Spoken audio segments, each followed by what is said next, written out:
So were you a little surprised when all this information started coming out that you were a director of a internationally respected think tank? Surprised?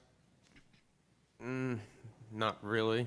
The reason I got out of it, when I found out it involved the federal government, Indian tribes, and gambling, I knew that was headed down the wrong way. Tell me how this all began, Mr. Grosh. Were you friends with Mr. Scanlon, or? Yeah, I've known Mr. Scanlon since I was about 14. And what happened? He approached you in some way? Phone call. And said, "Do you want to be head of an international corporation?" It's a hard one to turn down.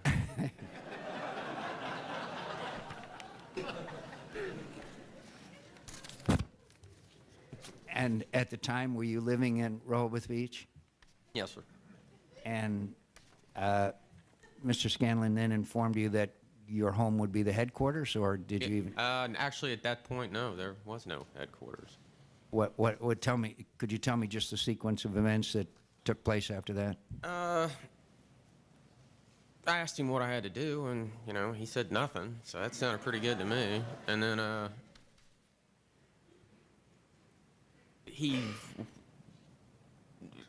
I'm trying to think how it all happened.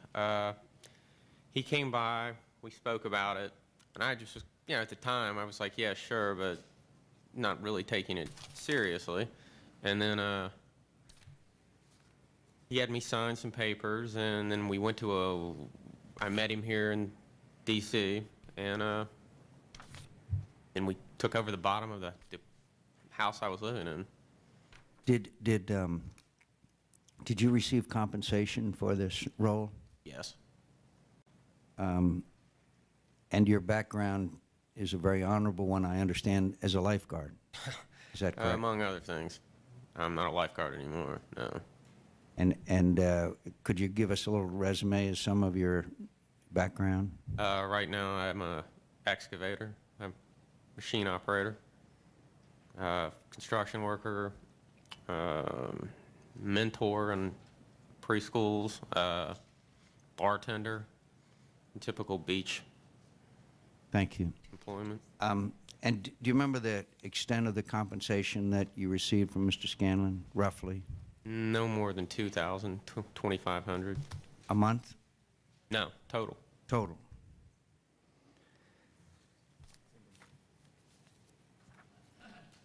Did Mr. Scanlon promise you any fringe benefits?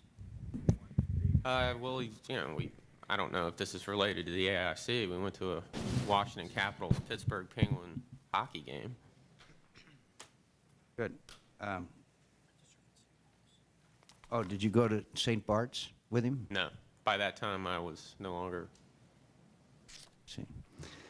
Well, I want to be very clear, Mr. Mann, and I'm not asking you to change your position, but we view this as just a gigantic scam, and you two individuals were used clearly by Mr. Scanlon, and we feel very strongly that your testimony could help us, and I hope you'll maybe reconsider that or get a new lawyer, Mr. Mann. But I hope you'll reconsider it because this is really not you obviously had nothing to do with posting this description of AIC on a website, did you, Mr. Grosh? No, sir. If I may. Please. I'm an adult. He didn't use me, you know. Mm-hmm.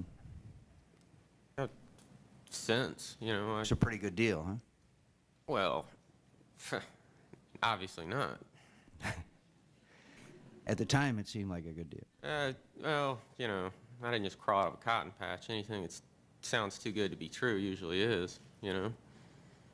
And they used the bottom floor of your house to. Yes. Thank you very much. We did. They did. I see. Thank you.